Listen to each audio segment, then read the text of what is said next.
Gente, para quem não conhece, sou Cláudio Miranda, professor do Departamento de Contabilidade, um dos organizadores do Cefé. O Cefé desse ano, a gente está comemorando, junto com o evento, né, que é a Semana Empresarial da FEA, a gente está comemorar os 30 anos da FEA Ribeirão Preto. E por isso, esse evento, a gente convidou os nossos ex-alunos para estar participando, para conversar um pouquinho com vocês sobre diversos pontos, né? E o ponto de hoje de empresas de mercado de capitais, mercado financeiro, que pensa assim, impulso são as finanças do negócio, a economia tem finanças, a contabilidade tem finanças, a administração tem finanças. Então, a gente olha, uma parte dos nossos alunos, uma parcela razoável, está trabalhando nesse setor. Então, se vira advogado junto também, né? Assim, vários que viram advogado depois. Então, aceitaram o nosso convite Felipe Scabora, que é da qual da Turma da Fonte? 22. Turma 22 do Ponte, faz mestrado e doutorado aqui também. E Juliano Belotto, Juliano é mais velho, né, da minha época. Terceira turma da ADM. Fomos juntos na comissão de formatura, né, Juliano? Que é um dos sócios da FGA, que era a antiga FGA, né? Uma gestora da qual, inclusive, eu brinquei com ele, né? Ontem a gestora dele pagou 16 centavos no fundo imobiliário da qual eles são gestores. Então, espero que vocês aproveitem bastante aqui a nossa palestra, não só as de hoje, quanto as que vão estar amanhã também, tá bom? E aí? Mas o que vocês querem fazer? Vamos explicar a hierarquia? Mas aí eu apresento, depois a gente vai fazer. Isso, mas vai para cá. Você apresenta depois ele, depois a gente vai para cá. Vamos ver a hierarquia. Mas, veterano primeiro. Vamos aí, né?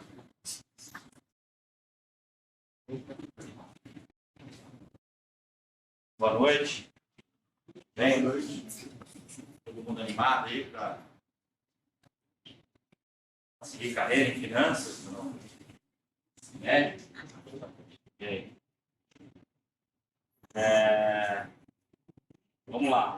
Aqui a ideia vou falar rápido da FGA, e a ideia é passar alguns slides aqui sobre o mercado de capitais e onde vocês poderiam se encaixar aí, né? Quem está pensando no futuro, seguir carreira em finanças, mas onde eu posso trabalhar, esse mercado realmente é um mercado interessante, um mercado que cresce.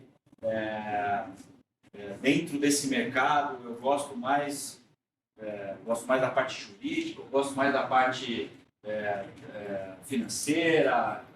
Acho que a ideia aqui é passar um pouco disso, e estou aberto a perguntas, vocês podem interromper aqui, fiquem à vontade. Ok? Tem uma galera aqui que já trabalha comigo, aqui, está tudo meio escondido.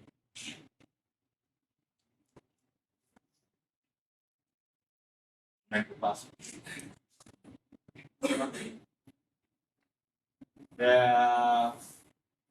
O Cláudio passou, eu entrei aqui em 94, inclusive não era nada assim, né? Tinha ar-condicionado, tinha aula na biblioteca, formei em 98, depois eu fui para Califórnia, fiz um curso lá na Califórnia, fiquei um ano na Califórnia, voltei e fui da primeira turma de mestrado em finanças aqui na FEA, e mais ou menos aqui, em paralelo aqui, quando eu comecei o mestrado, eu fundei a FGA, que era a antiga FGA. A FGA tem 17 anos de atuação. Hoje nós somos em 75 pessoas, mais ou menos, aqui em Ribeirão. A gente tem escritório em São Paulo também, mas a base fica aqui. Somos em 15 sócios dessas 75 pessoas e já estruturamos aí mais de 20 bi de reais de dívida. Tá? Então, acho que uma boutique aqui, a maior parte é no agronegócio. Então, hoje nós nos consideramos a maior boutique, independente de banco. Obviamente, Itaú, Bradesco, etc. Eles têm uma área de estruturação, mas assim, de boutiques ou de empresas fora dos bancos, eu acho que a gente no agro é a maior do Brasil. E a gente está aqui no interior, a gente gosta de ser chamado os consultores caipiras. Né? Eu estou mirando errado aqui. Para onde eu miro? Para você? Aqui é um pouco do que a gente faz. A gente... Sabe? Tá? Isso? Não, eu queria ver se eu tinha pulado uma. Estava na sequência. Pode ir. Não, eu acho que... Vou voltar. Mais um. Então pode ir. Aqui, só para ter uma ideia, não sei se vocês conhecem um instrumento que são os CRAs, os Certificados Recebíveis do Agronegócio. Aqui a gente, dentro do escritório, já fez quase 40 operações aqui, das mais variadas. Não vou entrar em detalhe aqui, mas a gente assessora grandes empresas do agro na estruturação e emissão de dívida no mercado. Pode seguir. Aqui eu não vou entrar em detalhe também, são as operações que a gente já estruturou nos últimos 7 anos. Pode seguir. E a ideia aqui agora é falar um pouco de vocês sobre esse mercado. Por que esse mercado é uma oportunidade, a gente enxerga como uma oportunidade? Pode seguir. Aqui, sem viés ideológico aqui, mas aqui são fatos. A gente teve esse gráfico aqui, ele relata a participação pública e privada no mercado de crédito, no percentual do PIB, ou seja, quanto do crédito que é dado para o mercado é dado via instituições públicas, bancos públicos e a área privada. Né? A gente teve no governo da Dilma uma elevação muito grande, acho que foi o maior patamar de crédito público na economia, chegou a 30%, o crédito privado era 23% do PIB, e depois, ali já antes até da saída dela e entrada do Temer, ali até por uma restrição de capital e de dívida, o governo começa a diminuir a participação do crédito na economia, e agora ele chega a 22%, enquanto o crédito privado ocupa esse espaço, chegando a 30%.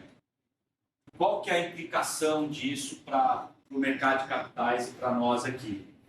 Toda vez que você diminui o tamanho do Estado, a participação do Estado no crédito, e aqui a maior parte desse crédito era subsidiado, você abre espaço para o investidor, pessoa física, ou para os investidores institucionais a ofertar e estruturar mais crédito para as companhias, os tomadores. Né? E aí, nessa evolução, você acaba estimulando o mercado de capitais, que foi o que aconteceu no Brasil. Então, a gente vai ver aqui alguns slides. Nos últimos anos, o mercado de capitais no Brasil amadureceu, cresceu, e isso cria uma oportunidade enorme no mercado de trabalho para quem quer seguir carreira em finanças.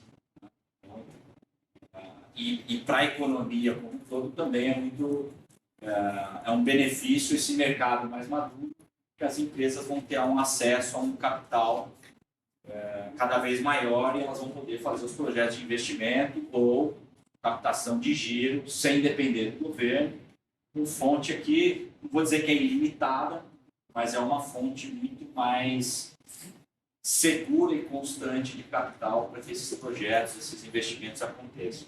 Pode seguir? Aqui, a título de exemplo, é uma instituição bancária pública que é a que mais aparece na mídia em termos de projeto. Aqui é em bi de reais, dá para ver aqui a elevação da participação do BNDES. Era um banco que emprestava 40, 50 bi por ano. No fim do governo do Lula, ela já estava na casa dos 170 bi. Quando entrou a Dilma na marola aqui, que foi a crise, ali no início, no fim de 2008, 2010, isso foi elevado para quase 200 bi de crédito do BNDES na economia. E aí depois esse número cai e agora vem com uma normalidade aqui na casa dos 50, 60. Todo esse espaço aqui que foi deixado pelo BNDES, que no fim do dia ele emprestava para empresas com bom risco de crédito. Isso foi, esse crédito deixou de ser dado? Não. Essas empresas de boa qualidade de crédito, no fim do dia foram para o mercado e emitiram papéis de dívida e nós aqui, pessoa física, os investidores acabaram comprando essa dívida e essas empresas não deixaram de captar. No fim do dia foi uma solução que o próprio mercado deu e o mercado vem evoluindo nesse sentido. Nessa esteira aqui também, essas corretoras como o XP, o próprio BTG, etc., ocuparam esse mercado, tiraram a pessoa física que aplicava só em CDB de banco, levaram essa pessoa física para poder acessar esses papéis e geralmente pagam mais que o CDB dos bancos. Então, no fim do dia, houve uma desintermediação. O banco deixou de emprestar para as empresas e a pessoa física ou os grandes investidores acabaram emprestando diretamente para essas empresas, recebendo um pouco mais do que elas recebiam quando emprestavam para o banco e depois o banco tinha que emprestar para as empresas. Então, na nossa visão aqui, isso é positivo. Obviamente que o papel do BNDES ainda é muito importante em incentivar projetos que talvez a iniciativa privada ou o mercado não financiasse, ou que precisa de uma estrutura de garantia diferente, ou que tem uma tecnologia que o mercado ainda não entendeu e que o banco de fomento precisa incentivar. Então, o BNDES ainda tem um papel importante, mas ele deixa de ter aquele papel de financiar as grandes empresas do Brasil. Isso não é necessário. A gente entende que o dinheiro público pode ser usado de outra forma, mais eficiente, e deixa o mercado ocupar esse espaço e a gente desenvolver o nosso mercado de capitais, que é super importante. Pode passar. Aqui também, para vocês terem uma medida daí de como o mercado de capitais evoluiu, aqui são dois exemplos, aqui que são os certificados recebíveis do agronegócio, que são os CRAs, e os certificados de recebíveis imobiliários, que são os CRIs. Esses papéis são empresas do agro ou empresas do setor imobiliário que acabam emitindo esses papéis como devedora e captando recursos para projetos de investimento ou no agro ou no setor imobiliário, né? Em 2015, esse era um mercado de 15 bi, 10 de CRI, 10 bi de CRI, 5 de CRA. Esse mercado já hoje, em 9 meses de 2020, já é um mercado de 60, 70 bi, deve fechar perto de 100 bi, ou seja, o mercado cresce 5 vezes nessa toada, em termos de volume, e não só volume, essas emissões agora têm sido feitas mais longas, ou seja, o estoque dessa dívida também aumenta. Aqui é para vocês terem essa medida de como esse mercado vem evoluindo de forma acelerada. Tá? Taxa de crescimento dos CRAs, 32% ao ano. Dos CRIs, 18% ao ano nos últimos 7 anos, praticamente. Tá? Isso é só um pedaço do mercado de capitais.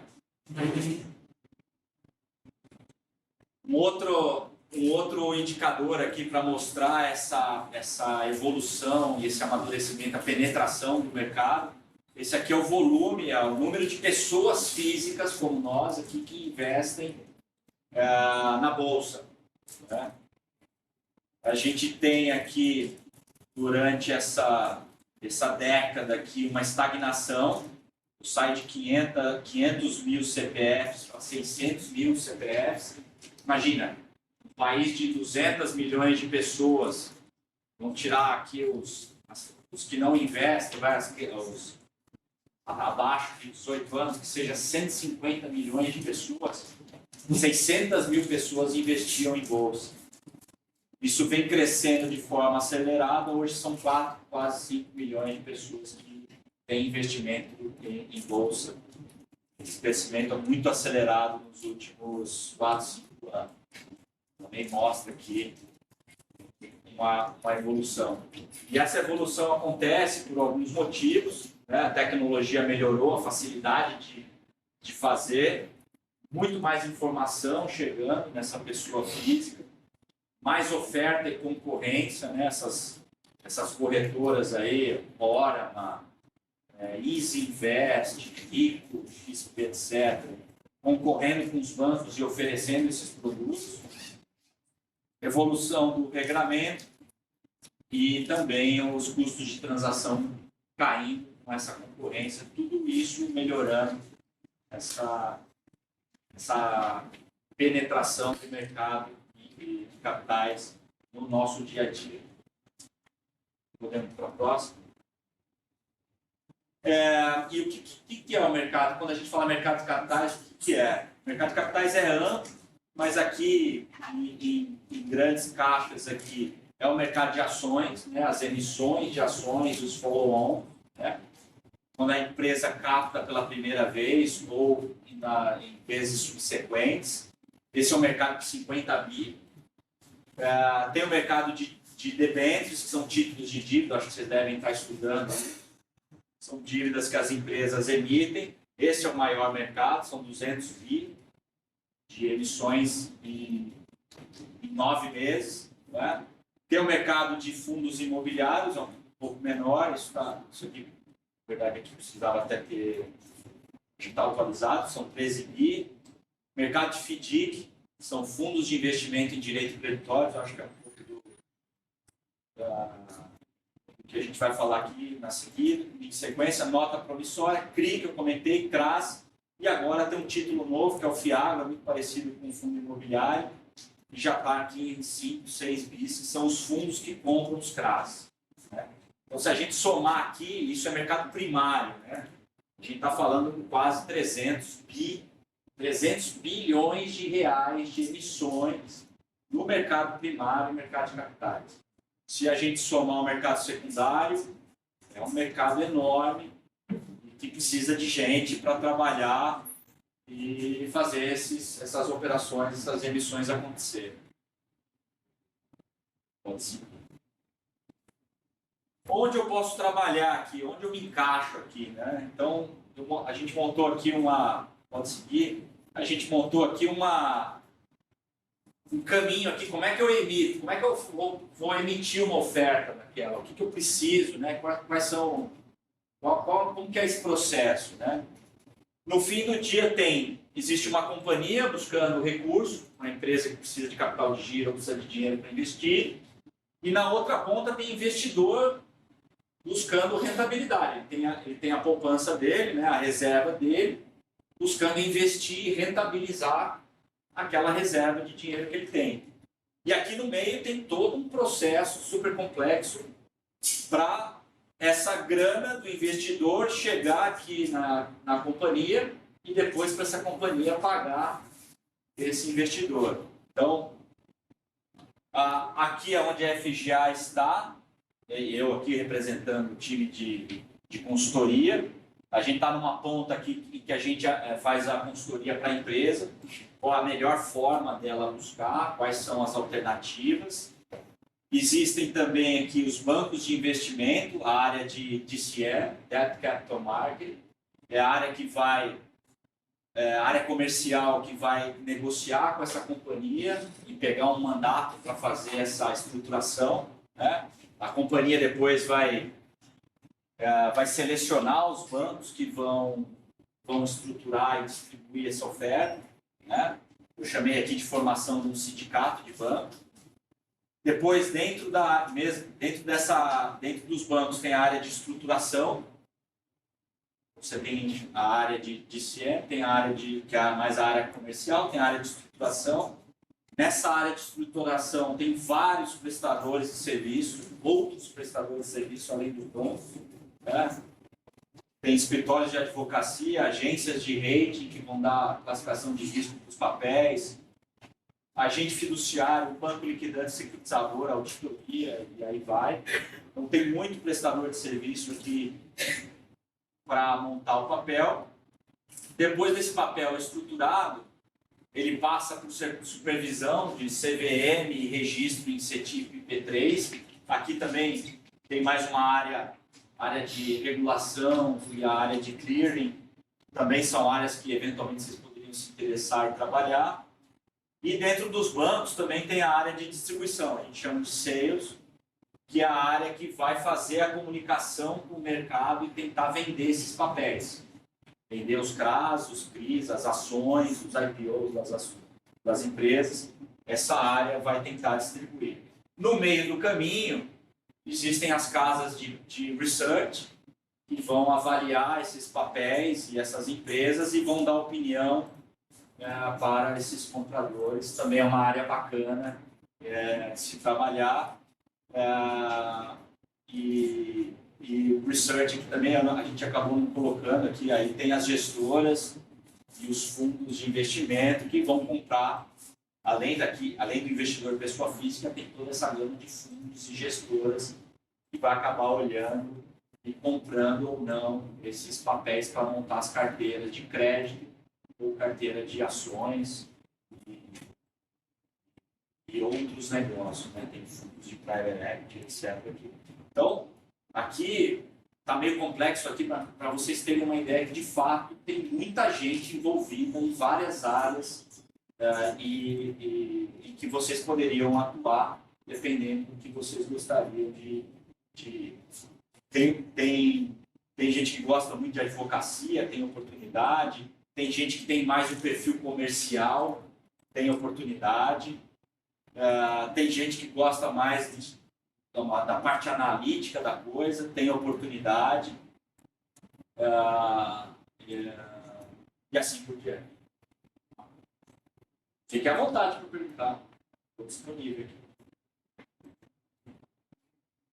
E aqui eu já adiantei. Então, assim, entre a empresa e o investidor, tem uma infinidade de locais que vocês poderiam atuar, né? Inclusive em consultorias. Eu comentei aqui, mas tem 2, 3, 4, 5 pessoas aqui que trabalham já comigo lá no escritório que imagino que estão gostando aí da experiência, né?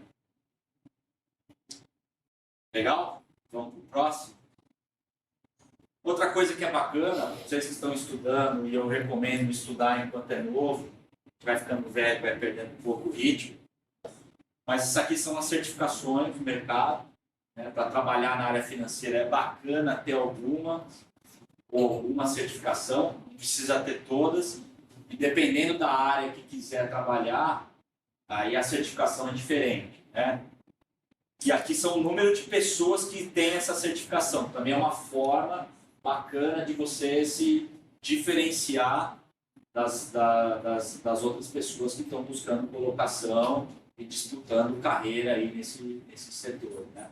Não sei se vocês conhecem essas certificações, mas essas primeiras aqui estão muito relacionadas a profissionais que vão fazer assessoria para os investidores, né? Assessorar aquela pessoa que está investindo. As demais aqui ou são empresas ou são certificações que vão fazer diferença aqui para planejamento, ou aqui mais adiante aqui são as certificações que te habilitam a trabalhar como gestor as gestoras de investimento que vão avaliar e comprar esses papéis. CNPI e CFA são os mais concorridos e mais difíceis. Aqui o nosso time, a gente tem bastante gente fazendo CGA, que é para poder trabalhar na gestora e ter responsabilidade frente CVM para ser gestor de fundo, né? E esses daqui, por exemplo, se quiser trabalhar numa XP, no BTG, no Safra Invest, no Boreal, que é primordial para dar espaço. Que é um pouco do que a gente entende que, se vocês tiverem esse apetite, valeria fazer. Acho que é isso. Estou à disposição aqui para bater papo e fiquem à vontade para perguntar e coletar alguma opinião. Obrigado.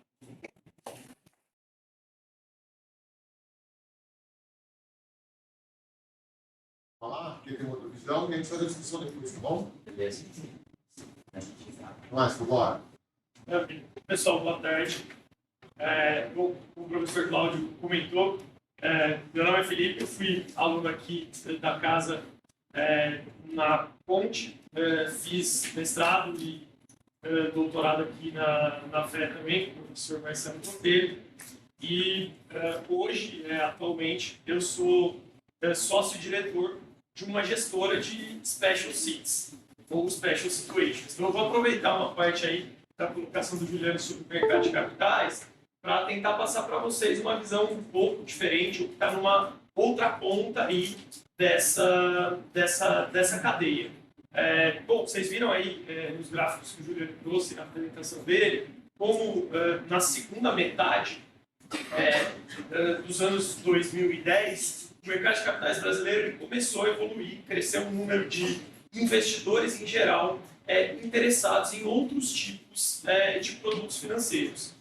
Muita coisa aconteceu nesse período. Então, a gente teve uma mudança de panorama regulatório do ponto de vista jurídico, a gente teve uma mudança de panorama regulatório do ponto de vista contábil e até mesmo mini reformas estruturais que favoreceram um crescimento do mercado financeiro e do mercado de capitais. Nesse período, um pouquinho até antes, mas é nesse período que começa a se desenvolver a figura dos fundos de investimento em direitos creditórios. O que é um fundo de investimento em direito creditório? Um fundo por natureza, um condomínio de investidores que decide investir em determinado ativo. No caso dos fundos de investimento em direitos creditórios, o que eles fazem como regra? Eles antecipam recebíveis. Então, por exemplo, imagine uma empresa industrial ou comercial que tem ali no seu dia a dia um volume significativo de duplicatas ou um contas a receber muito grande. Ela pode ter de um lado um contas a receber significativo e de outro está tendo dificuldade de caixa para fazer frente à despesa corrente. Ela tem opções de financiamento. Ela pode ir no banco e pegar um capital giro com uma determinada taxa mais alta. Ou, nesse momento, o que os FDICs começam a fazer? Eles começam a olhar essas carteiras de contas a receber e começam a antecipar esses recursos para as empresas. Então, a empresa pega aquele volume de contas a receber, ela tem lá 10 milhões de contas a receber, transfere aquele direito para o fundo e o fundo antecipa para a empresa os 10 milhões. Ele vai pagar 9, vai receber 10. A empresa resolve o seu problema de caixa imediato, gera liquidez, tira aquele contas a receber do balanço, melhora os seus indicadores e o fundo passa a fazer a gestão desses recebíveis. Ou seja, em geral, ele vai cobrar esses clientes e vai receber e fazer novas operações. Essa é a estrutura padrão de um FDIC. Na largada, quando os FDICs começaram, quem fazia um FDICs eram as próprias empresas. Se a gente olhar hoje desse universo de FDICs que o Juliano passou aqui, muitos FDICs descontam recebíveis do próprio grupo econômico. O que é isso? Como é que isso funciona? Imaginem, por exemplo, uma determinada rede de material para construção, que é um setor onde isso acontece bastante. Ela tem inúmeros fornecedores e ela tem inúmeros clientes. Ela vende para esses clientes, por exemplo, grandes clientes que compram em quantidade, ela vende para esses clientes a prazo.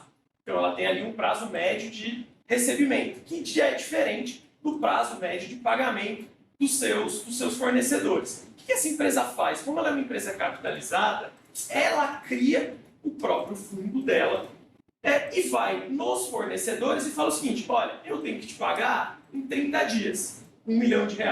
Mas e se ao invés de eu te pagar em 30 dias R$1 milhão, você pegar esse recebível, desconta nesse fundo aqui, você recebe 28 hoje.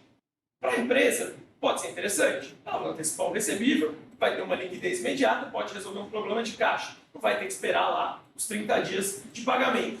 E para a empresa que está descontando isso, se a gente olhar um panorama mais consolidado, o que acontece com ela? Na prática, ela pagou R$28 por um produto que custava 30, porque ela antecipou um recebível. E ela está antecipando um risco que é dela mesma, porque no fim do dia, quem tinha que pagar era a própria empresa. Ou seja, esse dinheiro circula dentro do grupo econômico, gerando um resultado financeiro positivo para a empresa, que vai aparecer lá no balanço consolidado. Então, isso começou a crescer em termos de volume e se expandir para outros mercados. Como assim se expandir para outros mercados? esses fundos pararam de olhar operações do próprio grupo econômico para ir descontar operações de terceiros. E com isso, o volume dos FDICs cresceu. O que a gente consegue ver nessa história? FDIC é uma operação de crédito puro, é uma análise de crédito. Como toda análise de crédito está sujeita à inadimplência. Em determinado momento, principalmente ali na época da crise financeira do governo Dilma, muitos desses FDICs passaram a ter sérios problemas de inadimplência com operação de terceiros. O mercado estava ruim, as pessoas deixaram de pagar. Você deixa de pagar o banco, você deixa de pagar o FDIC, está na mesma. E começou a gerar ali, então, um volume muito significativo de créditos inadimplidos, que na indústria a gente chama de distressed assets, ou ativos estressados. São créditos que não foram pagos pontualmente. Esses créditos que não foram pagos pontualmente, eles têm que ser cobrados e recuperados. Porém, não é a atividade principal nem do FDIC nem do banco recuperar crédito. O FDIC sabe dar crédito, o banco sabe dar crédito, mas eles não são tão bons em recuperar crédito. E aí que aparece um segundo tipo de FDIC, que é o Fundo de Investimento em Direitos Creditórios Não Padronizados, que é basicamente o que nós fazemos na Gestora hoje.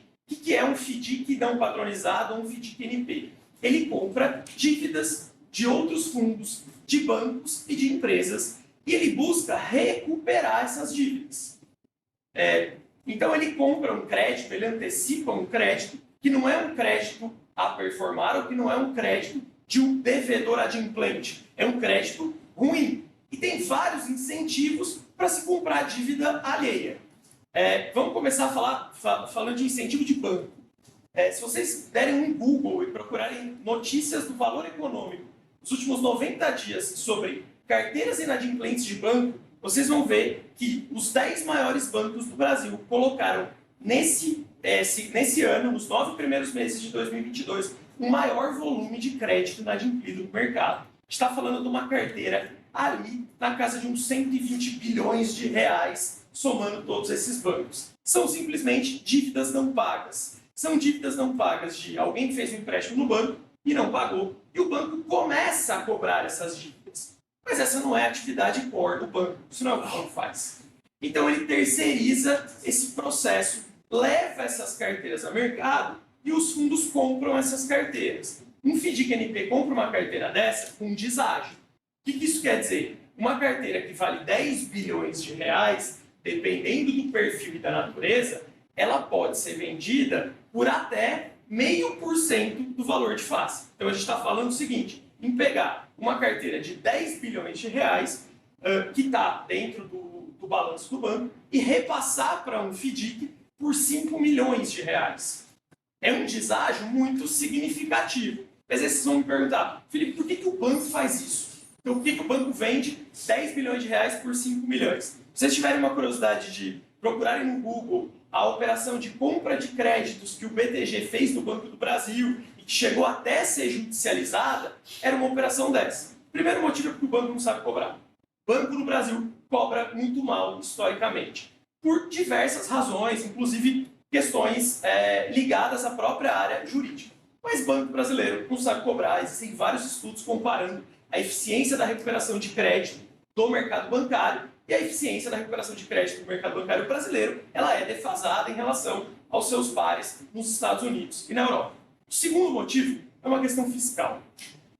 Não vou entrar em detalhes aqui com vocês, mas basicamente, por conta do ambiente regulatório complexo brasileiro, é melhor para o banco vender essa dívida para um FDIC não padronizado, com um deságio muito grande, do que receber menos do devedor. Ao vender para o fundo, ele consegue um crédito tributário, que é de 45% sobre o valor do deságio. Então, se a gente está falando aqui de um deságio de 9 bilhões de reais, significa que esse banco, na verdade, não é que ele está recebendo 5 milhões, ele está recebendo 5 milhões do fundo, mas ele está tendo um crédito tributário para compensar com tributos futuros de mais ou menos uns 4 bilhões e meio de reais. Então, o efeito caixa para o banco é muito melhor do que se ele for lá e receber do devedor. Com isso, ele arruma liquidez, ele arruma crédito fiscal, ele melhora os seus índices de Basileia, diminui o provisionamento das carteiras que são 2 indicadores que o Banco Central acompanha e monitora em tempo real, e que são muito preocupantes, principalmente para bancos pequenos e médios, e ele se livra do problema. E aí ele passa esse crédito para os FDICs. E os FDICs vão cobrar. Qual que é o target do FDIC cobrar esse crédito? O FDIC pagou muito menos do que o valor da dívida, então o horizonte de recuperação dele é muito menor. Uma carteira de 10 bilhões não espera recuperar esses 10 bilhões. Se você recuperar 1 bilhão dela, é um ótimo acordo do ponto de vista do fundo.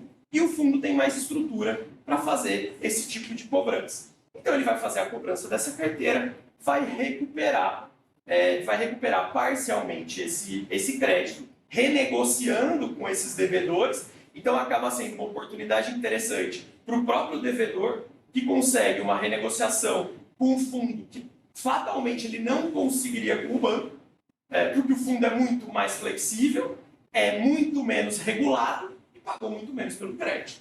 Então ele está disposto a receber muito menos do que o valor original da sua dívida. Esse mercado de ativos estressados hoje no Brasil, eu diria para vocês que a gente tem 10 fundos grandes fazendo esse tipo de operação, que tem hoje um patrimônio ali na casa de uns 16 bilhões de reais. Não existe um levantamento oficial de FDICs NPs que atuam com créditos estressados, porque muitas vezes alguns desses fundos eles atuam com outros tipos de crédito também. Mas esse é um levantamento informal que os próprios fundos fazem para monitorar os seus concorrentes. Agora eu faço uma pergunta para vocês. Vocês já ouviram falar desse tipo de operação? Sobre cessão de crédito defaltado? Não é uma operação muito comum. A gente ouve muito a história do banco colocar a sua carteira à venda, até porque isso está muito na moda ultimamente de sair na imprensa, mas a operação do ponto de vista do mercado financeiro, ela acaba não tendo tanta publicidade. Por que ela não tem tanta publicidade? Porque esses fundos, esses FDICs não padronizados, ele tem algumas características. E aí aqui a gente chega na outra ponta do mercado financeiro que o Juliano estava falando para vocês. Muito do que a gente fala em emissão de dívida estruturada são operações ICVM 400. O que é uma operação ICVM 400? É uma operação de emissão pública, que, regra geral, qualquer pessoa pode ir lá e comprar uma ação, comprar um pedaço de um CRA, investir numa determinada debênture. Na outra ponta, a gente tem as chamadas operações CVM 476, que são as operações privadas. E eu diria para vocês que 99% do mercado de FDICs não padronizados acontece nas operações CVM 476. Por quê? O número de investidores é muito menor, porque o desembolso para você criar uma estrutura dessa é muito grande, então você não investe em ativos estressados, em tickets pequenos, você precisa de um volume grande de recursos para criar uma estrutura dessa. Então, quem investe em ativos estressados hoje no Brasil? Basicamente, investidores qualificados, profissionais e majoritariamente family offices. Que family offices? Os family offices dos controladores dos grandes bancos brasileiros são os principais investidores dos FDICs não padronizados hoje no Brasil. Existem outros fatores que vão fazer com que esse fundo não seja um produto de mercado para a pessoa física. Liquidez é um deles. A característica média de um FDIC NP de ativo estressado é de pelo menos 6 anos. 3 para reinvestir, 3 para desinvestir. Durante todo o período você não tem direito de resgate. Se você quer sair fora, você sai fora sem nada. O ticket médio de aporte num desses fundos vai estar variando hoje na casa de R$1 milhão. $1 milhão, 5 milhões de reais mais ou menos. Então, assim, uma pessoa, o cara que quer investir nisso tem que ter 5 milhões de reais para arriscar, perder 100% do capital recuperado. Por que alguém faz isso? Porque enquanto no auge da crise econômica da pandemia, a gente estava com o Selic na casa de 2 dígitos, benchmarks de FDICs não padronizados estão rendendo em média CDI mais 15 a CDI mais 25. CDI mais 25 hoje dá 38%. Mas sendo franco para vocês, eu diria que a média de rentabilidade dos principais FDIC NPs hoje, que atuam com ativos estressados, está na casa dos 30% ao ano, que é uma rentabilidade que você não encontra em outros tipos de ativo. É óbvio que o risco desse tipo de ativo é significativamente maior, por isso que você tem um mercado muito menor de investidores dispostos a colocar dinheiro nesse tipo de produto. E aí, para finalizar também, pessoal, eu não ficar falando demais, aonde que a gente pode trabalhar dentro do mercado de capitais na ponta 476, ou seja, na ponta do mercado que não faz ofertas públicas. A estrutura é muito parecida com tudo que o Juliano colocou para vocês. Então, você vai ter uma dívida estruturada que não vai ter distribuição pública, ela vai contar com o mesmo tipo de assessoria. Mas uma demanda que eu tenho visto que está muito grande, não só na nossa gestora, mas em várias outras casas de special situations, é de profissionais de finanças para fazer avaliação, criar metodologias de avaliação de ativos diferentes. Eu falei muito para vocês sobre o crédito inadimplido. Mas, ao longo dos anos, vários outros tipos de produtos financeiros acabaram entrando nos balanços desses fundos. Só para vocês terem uma ideia, hoje a gente compra crédito trabalhista, precatório, honorários de advogado, arrendamentos da Marina da Glória, no Rio de Janeiro, e qualquer tipo de direito que possa, de alguma forma, ser materializado ou antecipado. Então, a gente tem uma equipe, por exemplo, que financia ações judiciais coletivas, que financia arbitragens. Na verdade, ela custeia um processo judicial esperando capturar uma parte do resultado lá na frente. O processo de avaliação desse tipo de ativo é muito complexo e ele não observa uma regra padronizada. Cada caso é um caso e exige um tipo de análise diferente. E essas análises elas são muito multidisciplinares. Então, é uma área que tem crescido muito hoje. Vários dos family offices estão criando os seus próprios braços de special situations. O Safra recentemente fez isso. Na verdade, parte da família recentemente criou um braço de special situations para alocar até 50 bilhões de reais em ativos. Então, é um mercado que, a despeito de hoje ainda ser muito restrito, ele está crescendo a passos largos no Brasil, o ambiente regulatório está melhorando. Não vejo no horizonte próximo isso se tornar um mercado público com cotas negociadas na Bolsa pelas particularidades desse tipo de fundo, mas já existem, do ponto de vista regulatório, propostas interessantes para simplificar os FDICs, se os FDICs estão padronizados, e trazer esse tipo de investimento mais próximo para a nossa realidade no dia a dia. Esse aqui é só um exemplo, acho que muito pequeno, de tudo que dá para fazer dentro do mercado financeiro e de capitais. Coisas mais óbvias e coisas menos óbvias. E essa experiência multidisciplinar, que eu acho que, aí falando na condição de ex-aluno, que a FEA me trouxe muito, ela me foi muito útil quando eu comecei a trabalhar com isso. Porque realmente envolve ferramentas da área contábil, da área financeira, da área econômica, da área de negócios, para fazer, para poder avaliar e estruturar ativos que, como o próprio nome diz, eles são tidos por não padronizados. Bom, acho que era isso, também não vou ficar aqui falando demais para vocês, me coloco à disposição para qualquer questionamento.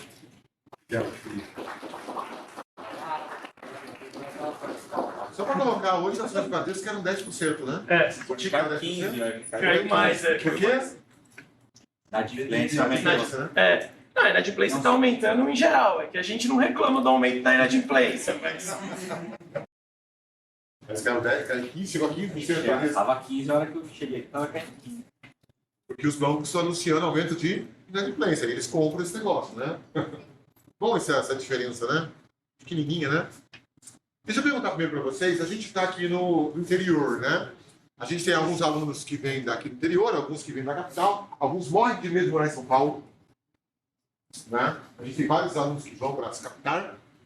Mas para entender, esse mercado financeiro, o Juliano, a empresa do Juliano é um exemplo, a gente tem a XVI Finanças também, que é uma pessoa da 16ª administração, tem algumas que nascendo aqui no interior. Esse mercado é mais amplo aqui? Tem mercado aqui? É melhor para a capital? Como é que funciona? Juliano Felipe. Obviamente, né? Em São Paulo é um mercado enorme. São Paulo, Rio. Mas eu acho que cada vez mais a gente vai ver empresas aqui no interior. A gente já está em 75 pessoas. Acho que antes da pandemia nós não éramos nem 40. 30 e pouco. A gente dobrou da pandemia para cá. Acho que vai ter oportunidade. E hoje também esse trabalho mais remoto, eu não acredito muito nesse trabalho remoto, mas tem possibilidade também de precisar trabalhar ali na sede da empresa.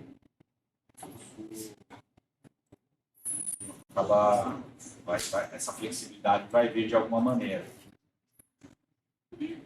Eu acho que, além disso, eu tenho visto uma migração de empresas do setor financeiro para o interior.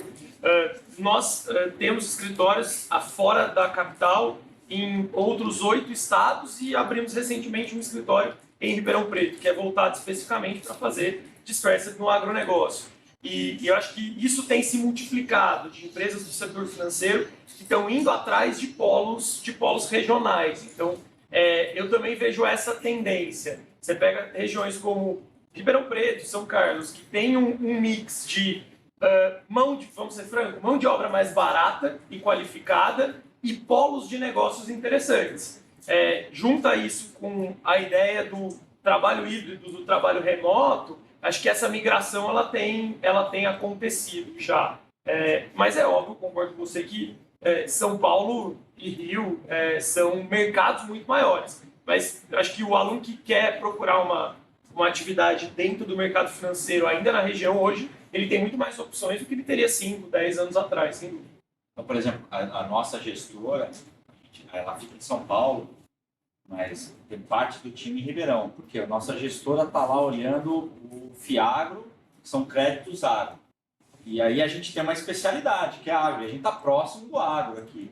Então, provavelmente vai ter uma gestora que vai olhar crédito para fintech. Vai estar em polos onde você tem, sei lá, Florianópolis, Nordeste, que tem um polo. Então, provavelmente a gente vai ter gestoras e esse mundo financeiro mais nichado, vamos dizer assim. Né? Então, acho que vai abrir oportunidade, sim. Eu acho que a questão do nicho é interessante também, não sei se você concorda, mas eu tenho visto esse movimento das gestoras, tipo a era das grandes gestoras dando lugar às gestoras especializadas. É aquele grupo que opera melhor o agro, o açúcar e álcool, aquele grupo que opera melhor... Cooperativa de crédito. Exatamente. Produtor de grão. Assim vai. Exato. Juliano, você falou das certificações, né? Aquele CPA 10 e 20, gerente de banco, que não te dá CPA 10 e 20, né? Isso é muito comum.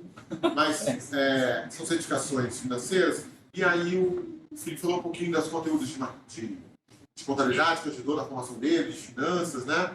E a pessoa foge muitas vezes dos tais dos métodos quantitativos, né? O Felipe, que foi orientado de um professor dessa área, fala um pouquinho tanto dessa parte de métodos quantitativos, importância de métodos quantitativos e a parte de dados hoje, né? A Cristina já tem uma palestra lá na outra ponta, lá da parte de dados. Qual a importância disso hoje? Olha, acho que até usando a minha própria experiência como exemplo,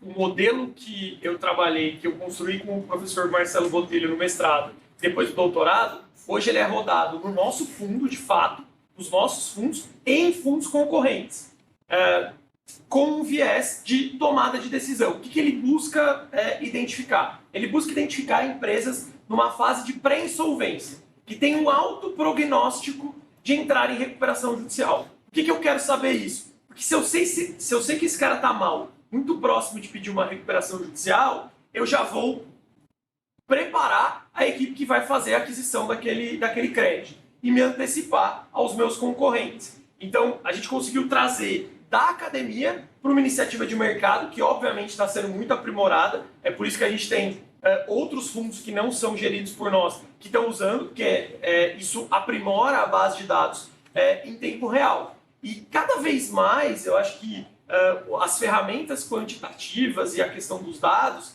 é decisiva dentro desse mercado. Por exemplo, a gente está falando, eu falei para vocês aqui em carteira de crédito.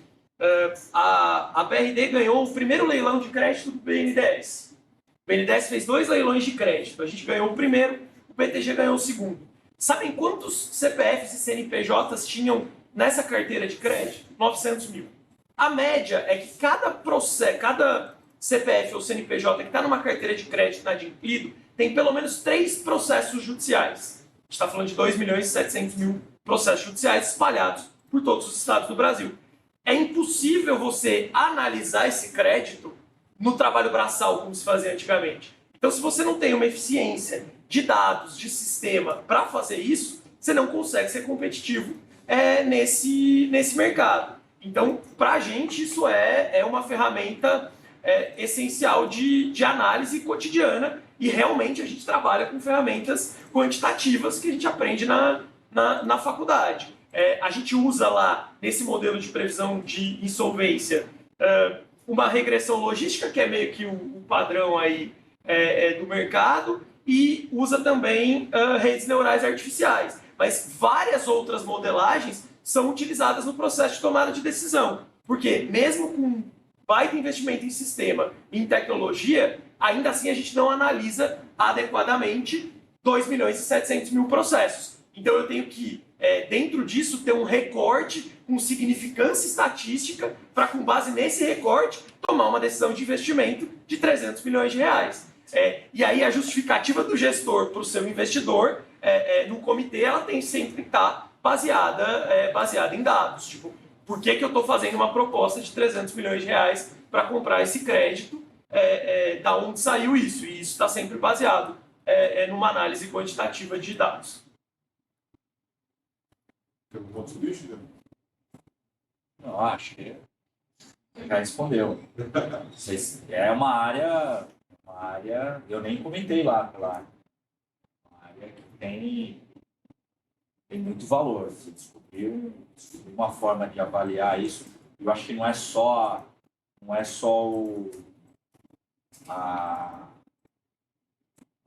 o algoritmo ali por trás, mas também organizar esse processo, né?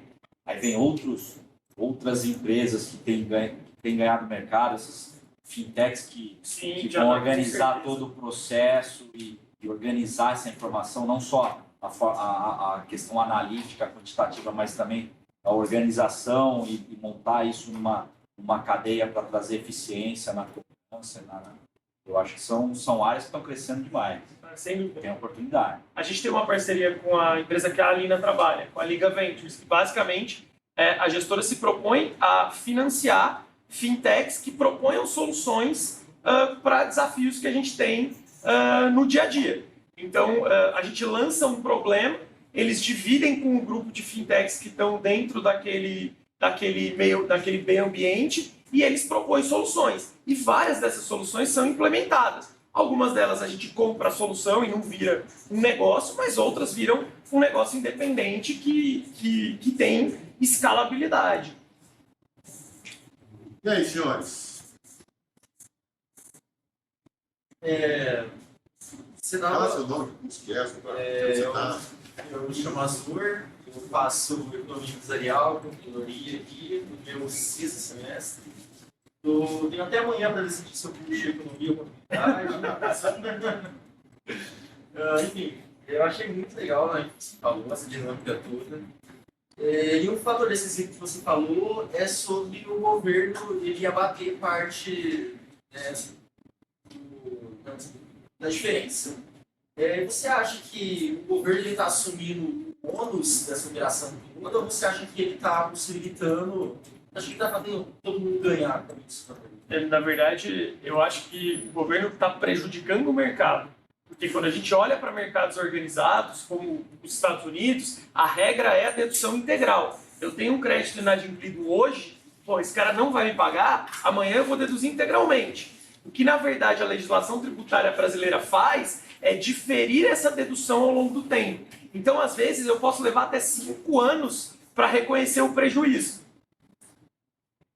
Esse é o estímulo que o banco tem muitas vezes, não é o único estímulo que ele tem para vender. Como eu falei, a questão regulatória de Basileia é muito importante. Mas o que acontece lá é o seguinte, chega final de trimestre, cara, bancos médios, não vou falar nomes, mas vocês imaginam que são bancos médios. Todo final de trimestre, banco médio vende carteira. Por que ele vende carteira? Porque ele está com índices de Basileia apertados, porque ele quer gerar algum caixa para poder distribuir para acionista e porque ele precisa, para gerar esse caixa, ele não vai conseguir fazer mágica, porque não tem mágica, ele precisa diminuir alguma coisa. O que ele vai diminuir? Imposto a pagar. Então ele seleciona uma carteira de crédito, vende, recupera o crédito fiscal, compensa o imposto, sobra dinheiro no caixa, que ele vai distribuir para o acionista. Isso é padrão. Final de trimestre, banco médio vende carteira. Banco grande, que é mais organizado, consegue segurar mais esse processo. Mas chega algum momento que eles também vão vender.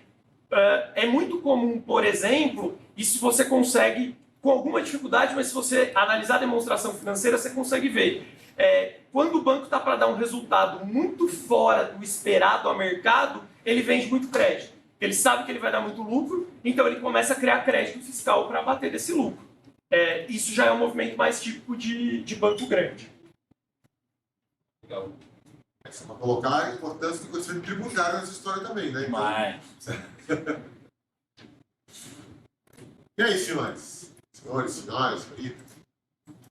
Tudo mais sobre a liquidez, assim, de fundo, dessa forma. Pensando assim, que você pode ser contagiado na compra em período de alta quantidade que pensamos agora. Você não vai ter problema de liquidez para você ter caixa para comprar? É uma ótima pergunta. É um desafio diário esse equilíbrio. Que como o benchmark desse fundo é muito alto, eu não posso ficar com dinheiro em caixa. Porque eu fico com dinheiro em caixa rendendo CDI e pago CDI mais 10 para o Family Office que investiu no fundo. Então, o nível de caixa, no geral, é relativamente baixo para cobrir despesa ordinária de alguns meses. O que acaba acontecendo para tentar equilibrar esse problema é que dentro da estrutura, normalmente esses fundos não são isolados. Não é um FDIC, é um FDIC dentro de uma estrutura maior. Então, quando eu tenho uma operação muito boa a mercado, o multimercado que está em cima me alimenta. Então, eu tenho o Family Office, o multimercado e o FDIC. Aí eu chamo o capital e o dinheiro vem. Porque raramente a gente deixa dinheiro parado. O próprio reinvestimento é um problema. Porque, como eu falei, a média é 3 anos para investir e 3 para desinvestir. Só que durante esses 3 anos, tudo que eu recupero, eu tenho que reinvestir. E nem sempre eu tenho boas oportunidades de reinvestimento. O que me gera outro trade-off, que é deixar o dinheiro no CDI e pagar CDI mais 10, ou tomar mais risco e fazer um investimento que possivelmente eu não faria se eu não tivesse com excesso de liquidez. Então, é um equilíbrio delicado. É um equilíbrio delicado. Juliano, você falou que o trabalho de vocês é ajudar na construção dos CRAs, né? Uma consultoria. O trabalho da consultoria. Basicamente, o que você tem que olhar, conhecimentos que envolvem isso? Olha, como estava lá no esquema, a gente ali, basicamente o que a gente faz é ajudar as companhias a fazer uma leitura de mercado. O que é uma leitura de mercado? Qual é o meu risco?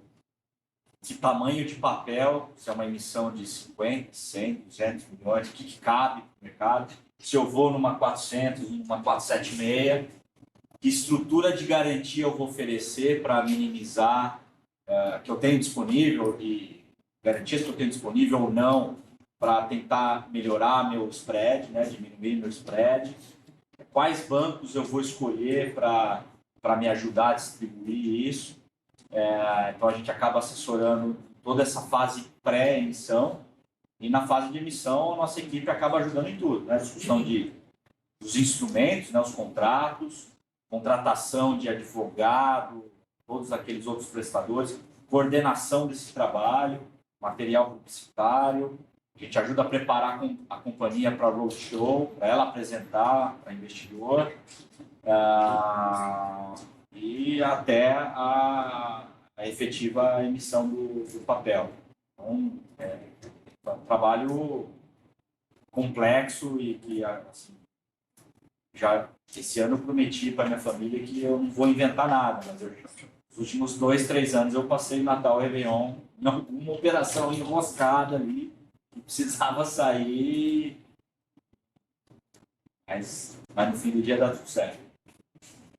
Vocês ampliaram também, então, além de você ajudar a empresa a abrir um CRA, mas aí uma das coisas malucas que você inventou foi abrir um fundo imobiliário. Fundo de Viário, né? O que a gente tinha, assim, muitas vezes a gente só oferecia o serviço, né? Agora a gente pode oferecer o crédito também. Então tinha empresa que falava, olha, eu não preciso do seu serviço. Pô, mas eu queria trabalhar. Não preciso, uma empresa boa, tá. Agora a gente foi, olha, você não precisa do meu serviço, mas eu posso te dar dinheiro. Então a gente acabou aí ampliando o escopo e aí a gente consegue daí ocupar um pouco mais de espaço nos mercados que a gente está. Então a gente já tinha aqui um bom time que analisava crédito, que a gente vendia crédito. Agora a gente usa o mesmo conhecimento para avaliar crédito, comprando crédito. Está usando da sinergia. A área comercial também tem uma sinergia boa. A hora que eu vou prospectar um cliente para a área de consultoria, eu acabo prospectando também para oferecer o crédito. Então, a gente acha que fez um movimento interessante usando o conhecimento que a gente está. Você verticalizou a sua atividade, né? EBIT. Não tem assim, na medida que vocês foram falando, porque quando eu comecei a ver o negócio de vocês precisam de especialidades diferentes em termos de recursos humanos. O tempo todo, é institucional, jurídico, econômico, contábil e organizacional também, se tem pela noção de. E eu queria uma posição de vocês com relação, se fosse possível traçar um perfil comum nessas áreas todas, o que está faltando em termos de qualidade de mão de obra que está chegando para vocês, do ponto de vista geral? Pode falar uma coisa sobre métodos quantitativos. Isso é carne de vaca. Se não fosse isso, não tinha estatística nos nossos cursos aqui. A gente tem 2 cursos de economia aqui que tem estatística ao quadrado. Mas tem também um lado, não sei se intelectual seria a palavra, mas a capacidade do indivíduo de lidar com uma interpretação. Né? Você está mexendo com o contrato, você está mexendo com o lei mudando o tempo inteiro, você está mexendo com o cenário, né? Você vê uma arca de Weiss crescendo com o claro crescer, você vê uma Eurásia com o claro crescer. O que está faltando? E o que vocês deixariam como sugestão dos garotos em termos de, olha, tudo bem, vocês vão aprender sobre norma contábil, vocês vão aprender a fazer continha, vocês vão aprender sobre custo, etc. Mas o que daqui, pelo menos, dos cursos FEA, o que vocês indicariam em termos de habilidades a serem buscadas para servir um mercado que não para de crescer? Deixa eu começar aí, né? Olha, aqui, um ponto que o Felipe falou, eu acho que uma grande vantagem que a Vigiar teve na história foi estar em Ribeirão. Está próximo aqui. Dos 15 sócios, eu acho que 13 foram alunos da FEA. Teve 2 São Carlos e eu acho que o resto... Não, teve um que é Itajubá. Teve um e tem um que... Não, mas ali que fez na época, mas era um cara que tinha experiência. Então. Mas vou dizer que 80% passaram pela FEA. Eu acho que os alunos da FEA, eles passaram por quando tinha, ainda tem, né, o vestibular, eles já passam por um filtro muito bom. A gente acaba fazendo um processo seletivo também muito rigoroso, então a gente acaba filtrando os melhores e dizer assim, na nossa experiência, o aluno vem muito bem preparado, a gente não consegue enxergar a deficiência. O que eu vejo que falta são pessoas com... Aí é uma questão de perfil, são pessoas que poderiam ser mais... um perfil de liderança e de tomada de decisão, que eu acho que isso não se aprende tanto, mas que, de alguma forma, talvez as universidades deveriam tentar preparar um pouco mais. Mas isso eu acho que é muito da pessoa. A gente tem até um teste de perfil nas seleções que a gente tenta, cada vez mais a gente está tentando identificar essas pessoas e trazer, mesmo que a pessoa não seja muito detalhista, não vai ser um analista perfeito, mas que ela tem um perfil comercial, que ela tem um perfil de tomada de decisão, que possa, de fato, virar um sócio, um líder depois. Então, eu vou te dizer, da parte técnica, eu acho que vocês vêm muito bem preparados e a faculdade dá total condição para vocês. Eu acho que é mais essa questão do perfil de liderança que vai ser uma pessoa que vai crescer rápido. Também vejo muita gente querendo atropelar alguns passos lá e falta às vezes um pouco de paciência para amassar o barro lá e depois entendendo que isso depois vai acelerar ali na frente. Mas isso acaba sendo do jogo. Eu concordo. Eu acho que a questão está muito mais voltada para olhando o aluno FEA e colocando na condição de ex-aluno, está muito mais voltada para o soft skill do que para a habilidade técnica. É óbvio que a habilidade técnica que você traz do banco da academia não é exatamente aquela que a gente pratica, mas se o aluno vem bem preparado como ele vem, é muito mais fácil você reposicionar isso para dentro da realidade daquele negócio. Mas realmente acho que essa questão da falta, às vezes, de resiliência e da ausência de uma liderança é algo que eu particularmente também sim. E eu confesso que eu sou bem bairrista, gosto de contratar alunos dos lugares por onde eu passei. E depois, no dia a dia, me debato um pouco com isso. O que a gente sente falta lá, às vezes, é da pessoa que não necessariamente está ali para fazer um determinado task apenas, mas que está pensando um pouco mais no todo e que não vai ser um mero cumpridor de ordens. Que acho que uma das dificuldades, pelo menos que a gente tem lá, é justamente essa, é a dor do crescimento. Você cresce muito e você precisa de mais pessoas em posição de liderança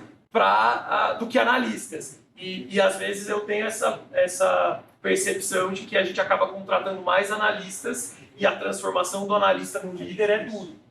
É um processo... Mesmo analista, por exemplo, tem muita dificuldade. Eu sei que, contratando um estagiário, a pessoa vai vir de crua. Mas o tal do soft skill, são pessoas que chegam, às vezes elas não conseguem priorizar tarefas. Isso você não sei se dá para ensinar aqui, né? O que eu faço primeiro, o que eu faço depois. Organizar as ideias. Eu acho que isso tinha que ser desenvolvido desde o colégio, do primário, lá, não sei mais como é que chama, né? Sou da época que tinha ginásio. Fundamental muito. Agora é fundamental. Eu sou estudante disso. Então, assim, eu acho que isso tinha que ser ensinado, talvez na FEA poderia ter alguma coisa mais nessa de método de trabalho. Não tem aula de como que uma abordagem de trabalho, que eu comentei agora, até a comunicação. Eu acho que tem curso aqui da FEA que não prepara os alunos para se comunicar. Como é que eu passo uma ideia? Isso não tem a ver com finanças, com contabilidade. Como é que eu explico para o meu chefe, ou para um cliente, ou para o meu colega, como é que eu explico um processo? Eu acho que isso falta, não sei se a deficiência está na universidade ou se está para trás no processo, mas eu acho que eu tenho sentido bastante falta desses soft skills aí que... Então não é conteúdo. E conteúdo hoje, gente, você precisa discutir questão tributária, você vai lá e estuda, tem livro, tem curso, tem cara na internet, Isso aí a gente resolve muito rápido. Se a pessoa tem QI, ela vai lá, o conhecimento está ali. Conhecimento, você não precisa ir na biblioteca. Antes você tinha que ir lá, era chato. Descia lá, tinha que pegar, achar o livro. Às vezes estava tudo bagunçado. Você tinha que achar, às vezes não tinha o livro, você tinha que comprar, importar o livro. Hoje a informação tá acessível, mas eu acho que tem que ter uma preocupação de desenvolver, isso é desenvolvido, tudo isso é desenvolvido. Óbvio que tem gente que tem mais facilidade ou não. E outra coisa que eu falo, eu acho que a primeira coisa que eu falo quando a gente contrata, a pessoa entra, a pessoa vai lembrar aqui, e esse teste de perfil, eu acho que vocês deveriam fazer quando entram na universidade, saber quais são, como você é, você se conhece, você sabe qual é, em que atividades você tem facilidade, você tem um perfil comercial, eu tenho um perfil comercial, eu não tenho um perfil analítico, eu preciso desenvolver, ter atenção, eu não tenho um perfil de relacionamento, não sou um cara de... E aí tentar ao longo da universidade, a universidade também ajudar esse aluno a se preparar para melhorar os pontos fracos, ou ali as deficiências, e a pessoa saber, eu sou comercial, eu não vou trabalhar ali analisando crédito, eu vou trabalhar na área comercial, porque se eu sou o Neymar é canhoto ou é canhoto? Não, então, aí é outra coisa. O lateral direito, o cara só chuta com a direita, ele chuta muito bem. Pra que eu vou jogar na lateral esquerda? Não, eu tenho que treinar minha perna esquerda, porque uma hora a bola vem na esquerda e eu tenho que tocar. Mas eu vou, porra, se eu nasci para jogar na lateral direita, eu vou treinar lá. É lá que eu vou ficar famoso. É lá que eu vou jogar no Barcelona. Se eu quiser ficar jogando na zaga de goleiro, eu nunca vou chegar no Barcelona. Então, vocês se autoconhecerem durante o processo aqui e saberem onde vocês jogam bem, em que posição vocês jogam bem, que perna que você chuta melhor, que perna que você não chuta bem, aí você tem que treinar depois do treinamento oficial lá. Eu não sei chutar com a esquerda, eu vou treinar um pouco.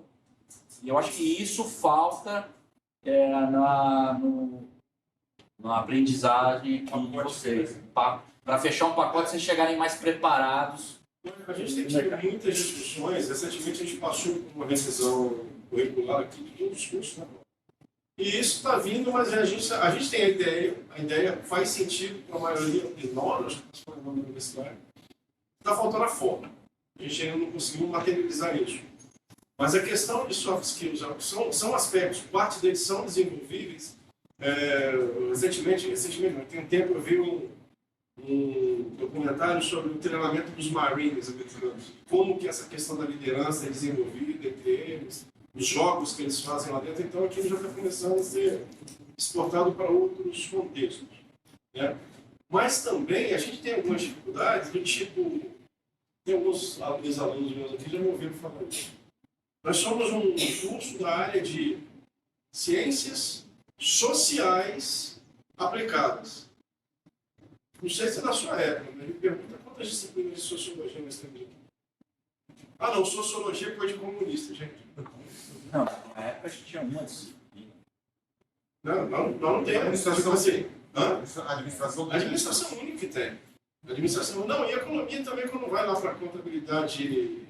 Contabilidade social, você transita um pouco. Você transita um pouco. Não, eu acho que a minha grade ainda teve sociologia aqui, com a Lena. E se você não se expõe a isso, fica muito difícil de você até identificar essas dificuldades que você falou. Isso não está nem no mindset do cara, o cara nem sabe o que. Realmente concordo com você, ele vai chegar aos 22, saindo da faculdade, cara, ele não tem ideia de se ele tem perfil financeiro, comercial, marketing. Esse teste que a gente faz custa R$100. A gente tem profissionais de RH aqui. R$100. Só para colocar, Juliano, parte disso é uma das coisas que eu sempre falo, quem foi meu aluno sabe que eu sempre falo isso, parte dessa formação que vocês colocam, ela vem de fora da sala de aula.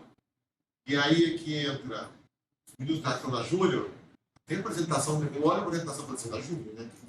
Que vem a forma de comunicar, porque tem muita capacitação, até o slide como é colocado. Né? Então, não só a Júnior, né? Falando da Júnior porque eu fui da... Você foi da Júnior? Acho que eu não. Não, né? Mas e Júnior, tem 14 entidades aqui, Juliano. 14. Tem muito vídeo só de agro. Isso é bacana. A gente tem o Agrocare, né? A gente tem uma só de... Então, eu sei que muita gente não consegue, precisa atrapalhar, mas que esse tipo de atividade faz essa formação complementar de liderança, porque você tem que candidatar. Essa semana acho que as inscrições das candidaturas para presidente da Júnior. Então, daí eles têm que fazer uma preparação para isso, mas não sabe o que quero ser presidente, não. Eu acho que... Tanto é que quando a gente contrata, eu prefiro pegar alguém que passou lá, como é que chama? CMF. Eu prefiro um cara que passou no CMF do que um cara que fez um estágio na Nestlé. Não funciona. Chega lá, vai chegar tudo do mesmo jeito. E talvez vai ter desenvolvido um pouco mais esse skills do que um outro cara que trabalhou numa multinacional. E aí, estou cansado de falar. E aí, vocês? Só 2 falando aqui, e aí? Quem vai ter a habilidade, a liderança de falar alguma coisa aqui? Mas, por exemplo, oratória. Vocês podiam ter uma disciplina aqui, mas que seja, sei lá. Para dar um Theo, para especializar Não, Básico, não precisa ser um semestre inteiro, mas assim, a hora que a pessoa vê que ela melhorou um pouco, ou que ela era negativo e ela foi pro 0, o cara fala, pô, isso eu posso desenvolver. E isso é importante, mas na minha época não tinha. Não sei se agora. E aí, gente? Alguém vai ter o dom da oratória para pensar alguma coisa aqui? Tenha vergonha não, gente. Fica à vontade, gente. A gente é da fé. Aqui. Ninguém vai bater em vocês não, gente.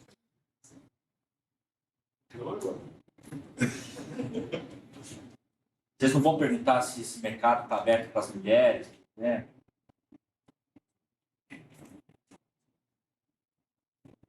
Está aberto a mulher? Então vamos lá perguntar, né? Eu acho que mais do que nunca.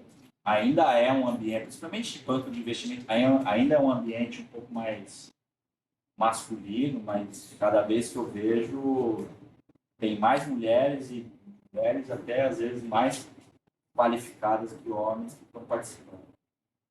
Mas vocês acham que é mais difícil né? Eu acho que hoje nem tanto. Hoje eu acho que tá, se a pessoa tiver esses skills, o mercado hoje eu acho que consegue identificar mais facilmente essas pessoas que vão conseguir ter mais facilidade de desenvolver e acabam contratando. Eu acho que nesse ponto um outro fator é que muitas empresas dentro do mercado financeiro estão adotando iniciativas afirmativas de inclusão.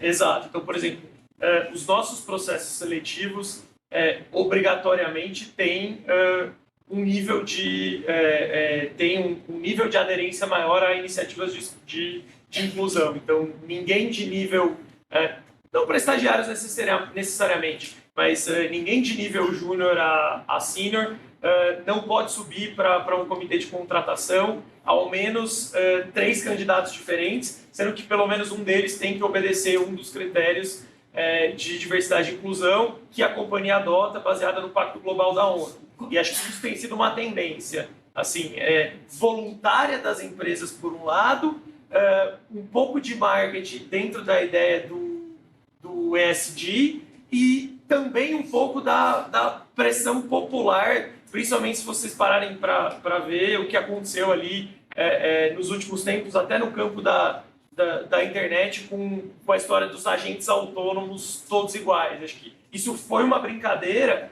mas realmente eu vi esse impacto acontecer na prática em São Paulo, do tipo, vários escritórios que se viram forçados a modificar o perfil de contratação. Acho que não é o caminho ideal para que isso aconteça. Mas... Aquela foto que era um monte de homem tudo branco. Exato, essa aí. De camisa azul, que é o uniforme. Se for o dia frio, você pode estar de colete, tá? Mas perguntar, tem muito turnover nessa área, de gente. Então, assim, no sentido de eu ser capturado, né? Nossa, porque o agente que trabalha lá, eles também são agentes da XP, né? Que trabalhava comigo foi embora para o XP em São Paulo, né? Essa é uma área que tem muito turnover de gente de engolindo outra, assim, eu quero os bons. Eu acho que sim, principalmente se as pessoas são boas, elas são assediadas. Não tem como escapar. Se tiver qualificação, potencial, vai ser assediado. Aí o que é o desafio é reter, como reter.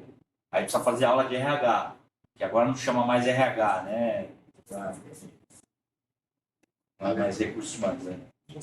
Gestão de pessoas. E aí fala, mas essa matéria de finanças, de administração não serve para nada. Não serve, sim.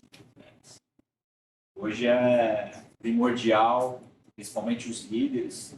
Às vezes eu mesmo aqui, como líder lá dentro, às vezes eu gasto mais tempo em pensar em como motivar, como remunerar, como reter, como selecionar pessoas, do que às vezes no dia a dia do trabalho lá.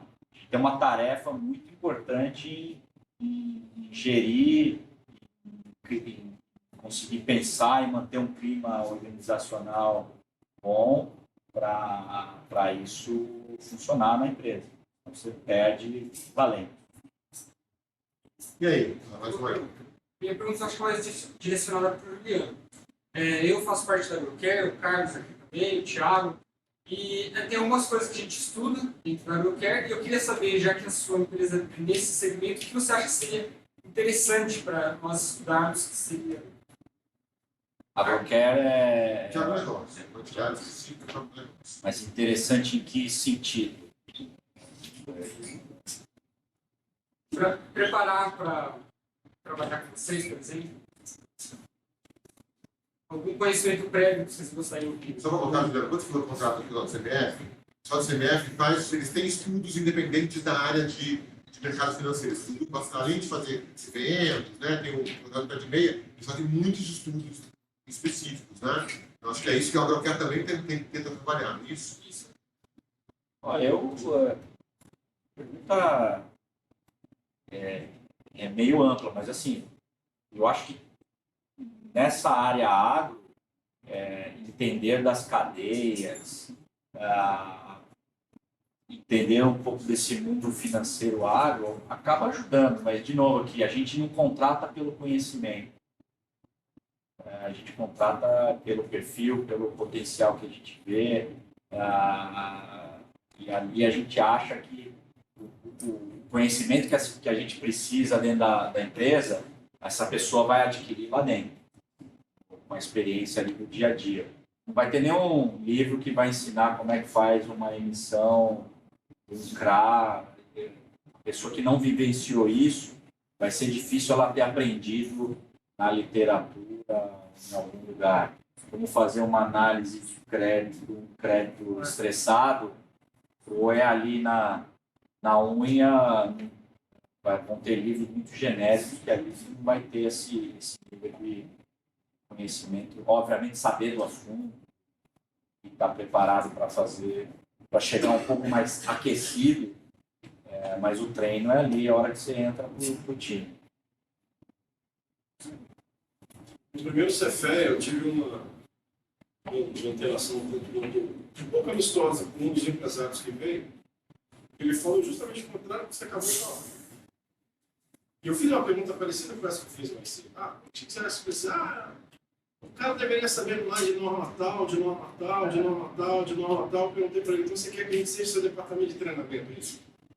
A Universidade de São Paulo vai ser seu departamento de treinamento. Ou você quer um cara com treinamento intelectual o suficiente para ele entender as coisas que ele precisa entender e desenvolver as habilidades.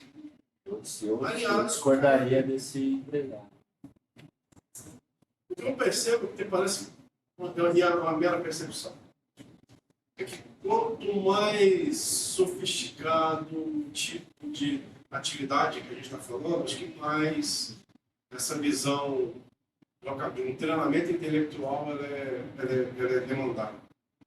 Quando eu vou mais para a indústria, onde eu tenho mais atividades padronizadas e tal, os caras querem batedor de prego, sabe? E aí não vai ser a Universidade de São Paulo que vai fornecer essa mão de obra. Não, aí é um problema. Concordo. Respondendo assim, quais características vocês têm hoje como diferencial dentro dos candidatos para se inserir no mercado financeiro? Técnica, você falou, né?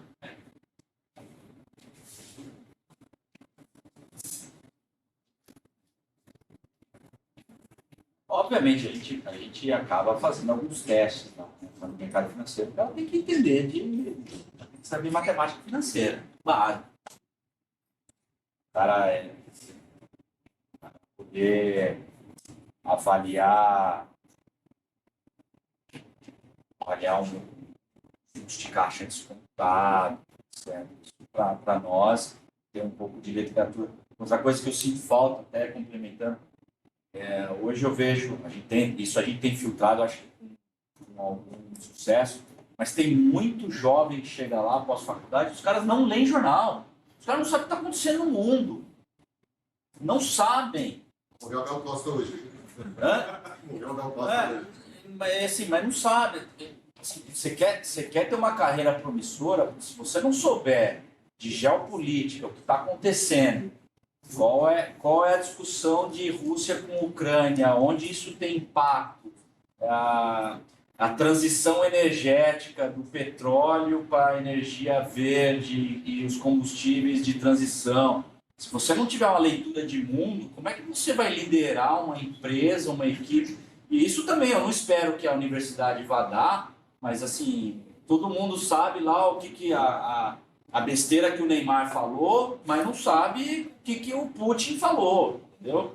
E assim, as pessoas que estão nesse mundo de negócios, eu acho que tinha que ler história, tem livros aí que são super interessantes, que falam falam do mundo, né? De onde a gente saiu, de onde a gente está, para onde a gente vai, e que essas pessoas, de fato, essas vão ser líderes de empresas, vão ter uma visão mais ampla para poder conduzir equipe, empresa, etc. Mas a gente sente muito falta desse conhecimento de mundo, né? E política, a política é chato, tá? Um gestor de fundo de investimento ou um analista, um cara de research, um cara de banco, se ele não souber os impactos que a política e a economia vão trazer para o negócio, o cara não sabe nem quanto está a inflação, a tendência da inflação, como é que funciona a taxa de juro e desemprego, etc. Pessoa alienada ali, eu sei valuation, mas não sabe mais o resto, também não funciona. Então, a gente tem sentido muita falta desse conhecimento e desse acompanhamento que acontece no mundo, politicamente, economicamente. Na guerra da Ucrânia, todo aspecto dos retomado, questão dos fosfatos, né, que vem da Rússia, o impacto que gera problema de energia na Europa, que produtos vão chegar mais caros, ou seja, a guerra é só na Ucrânia. Não. Não é. A guerra da Ucrânia mudou a economia do mundo. A guerra da Ucrânia gerou inflação no mundo inteiro e vai gerar agora uma recessão no mundo inteiro por causa de uma guerra. E que uma guerra que está distante, morreu bastante gente, mas assim, é uma guerra até pequena ali, perto das guerras que a gente já teve, mas assim, muda tudo. Acho que um ponto que eu adicionaria, e aí muito sobre o nosso viés, bom, eu comentei que acho que a questão tratamento quantitativo de dados é muito importante, isso todo mundo aqui, em maior ou menor grau, vê, mas a gente sente muita falta de uma interpretação ou de uma experiência com o sistema. Não sei se é muito a realidade de vocês, mas como a gente trabalha com dados em volume, eu não preciso só que você saiba analisar dados. Você não vai analisar dados no Excel. Você vai analisar dados num sistema muito mais sofisticado.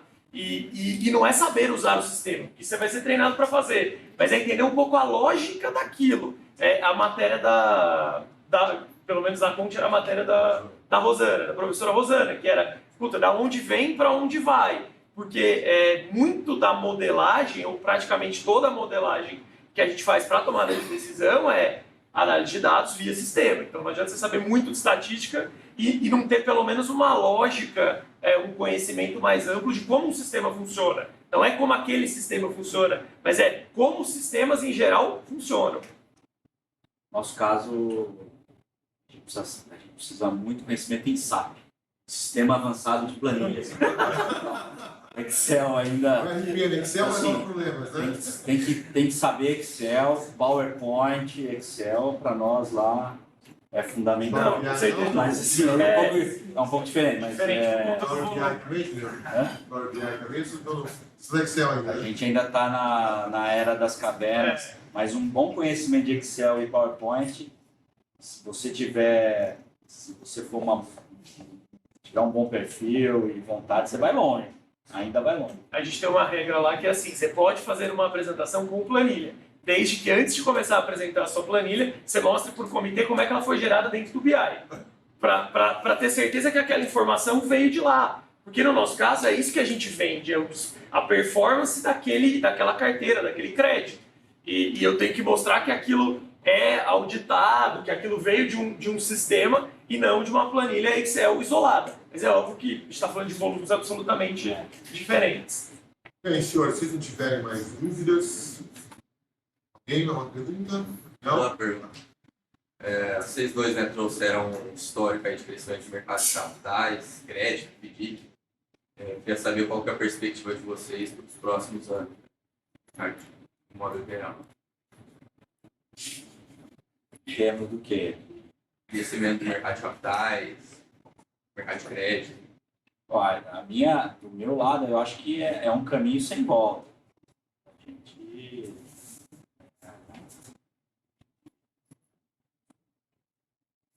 Esse mercado eu acho que vai amadurecer muito rápido. Comentei aqui, né? mais pessoas vão investir. Esse negócio de XP, BTG, isso é um caminho também sem volta. A vida dos bancos vai ficar cada vez mais difícil nessa área de crédito e de captação de recurso. As fintechs estão vindo, vão mudar o panorama desse setor. Talvez lá adiante a gente nem vai ter tanto essa figura do banco como ele é hoje. Então, assim, dependente do plano político, talvez a economia vai influenciar um pouco mais essa velocidade, mas eu acho que é um caminho sem volta, como já é fora do Brasil. Não vejo retrocesso aqui. Se vocês gostam desse mercado, o mercado que eu apostaria para trabalhar. Eu concordo, acho que do mesmo jeito que a XP bancou o movimento de desbancarização, o movimento de desintermediação financeira que a gente está vivendo, é um caminho sem volta. Vai ter cada vez mais players dentro do mercado financeiro que são outsiders do mercado financeiro tradicional. Quer dizer que o Itaú vai morrer? O Itaú vai morrer, o Bradesco e o Santander. Mas eles já estão se reposicionando. Eu tive com o Milton em Nova York em meados desse ano e o Itaú vai fechar 1.200 agências no Brasil nos próximos 18 meses. Por quê? O negócio não é mais esse. O negócio não está mais na agência. Todos os bancos no geral estão sofrendo concorrência não só de fundos, de gestoras, de fintechs cada dia mais, que estão trazendo ideias inovadoras. Então, acho que a gente está numa ascendente que é um caminho sem volta. E, de novo, quando você compara com outros mercados financeiros de capitais organizados, o Brasil tem um espaço, um oceano azul. O ambiente político pode fazer com que isso vá mais rápido ou vá mais devagar. Mas acho que o oceano azul está no horizonte. Eu tenho uma dúvida referente à qualidade de vida na área dos SUS. E quando pesquisa sobre crédito, principalmente em construção capital, me diz que a carga é pesada. Aqui, mais do que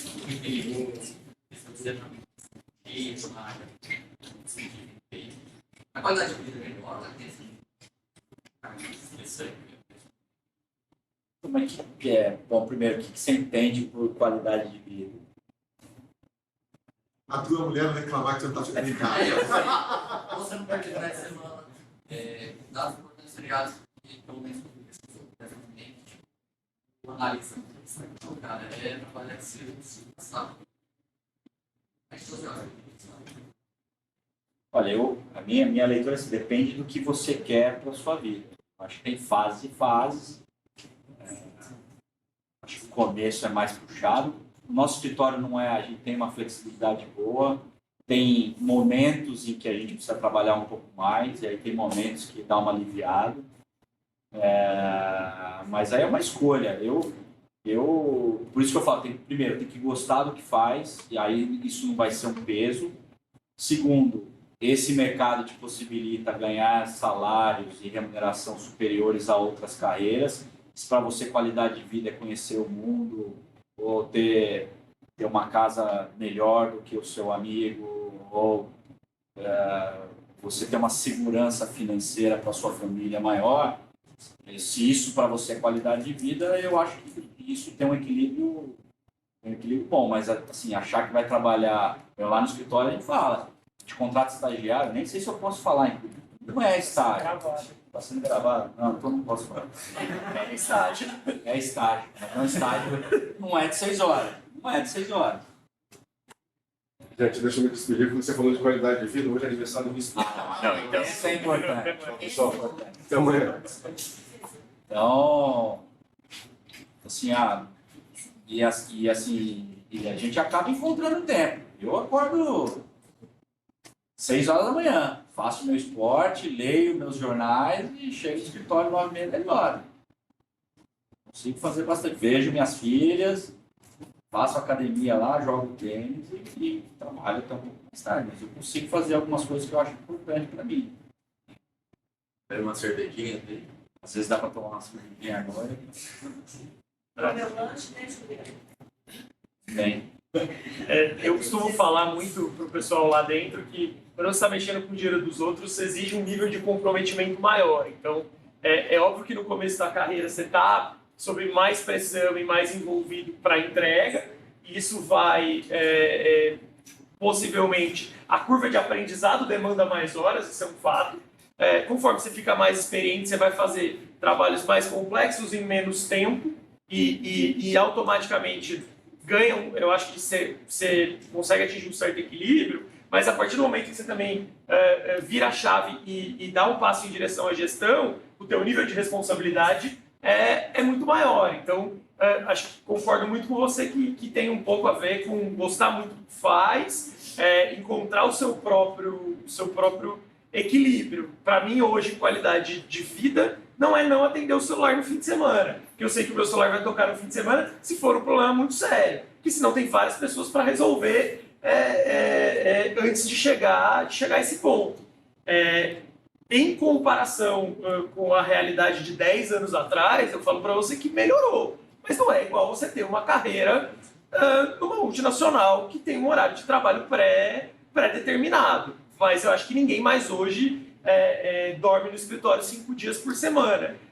De novo, a questão da pandemia, da flexibilidade melhorou. Acho que hoje eu tenho uma rotina parecida de eu prefiro ir trabalhar mais tarde, ficar até mais tarde, ter espaços livres. Então, tem mais flexibilidade, está mudando, melhorou muito, mas ainda não é plain vanilla e não vai ser. Pelo menos essa é a minha percepção, porque existe um senso de competição muito grande também. Então, enquanto vão ter pessoas que não vão estar dispostas a fazer isso, vão ter 2 vezes mais pessoas que vão estar dispostas. E só isso, para mim, já é suficiente para a gente chegar à conclusão que não vai acabar essa dinâmica. Mas ela melhorou. Esse é muito interessante. A questão da qualidade de vida tem sido bastante discutida, né? Mas já vi estagiário aqui da FEA, que trabalhando com valuation, trabalhou 3 meses muito. Por que ele trabalhou? Porque só o bônus dele foi R$80 mil. Você feliz da vida, levar a namorada para ver o Nobel. Agora, tem um parênteses. Você faz que curso? Aí, não sei se você vai concordar, o pessoal que sofre muito é advogado. Eu tenho dó. Essa turma é difícil. Não, eu falo que a galera Tira 3 da manhã, 4 da manhã. Porque ele é o último que vai ser acessado muitas vezes. Ele é o depois que vai revisar e resolvido. fechar os documentos, escrever os documentos. Pesadíssimo. A área de advocacia, nesse sentido de estruturação, é bem pesado no começo. Depois você virou chefe, dá uma melhorada. O início de carreira é mais... demanda muito esforço, dedicação e tempo ali. Bem, queria agradecer o Juliano, o Felipe, pelo apoio aqui ao Cefé. Fiquei feliz de ver o pessoal acabou de escrever tudo na última hora, né? Já vai falar assim, se inscreve antes, né? Aí a gente se inscreve tudo na última hora aqui, né? Depois, né? Mas fiquei feliz, espero que vocês tenham gostado. Lembrando que amanhã tem mais Cefé de novo amanhã, né? Com outros temas. Depois vai ficar no YouTube depois, para o pessoal poder assistir outros. A gente queria assistir lá o de dados, tá? Mas também é importante lembrar que para quem precisa de atividades complementares, está presente aqui, vai direto depois a receber o certificado para suas... Isso. Mas que ele fez para amanhã já faz até as 2 da tarde, tá bom? Então é isso, gente. Obrigado. Se quiserem bater um papo também.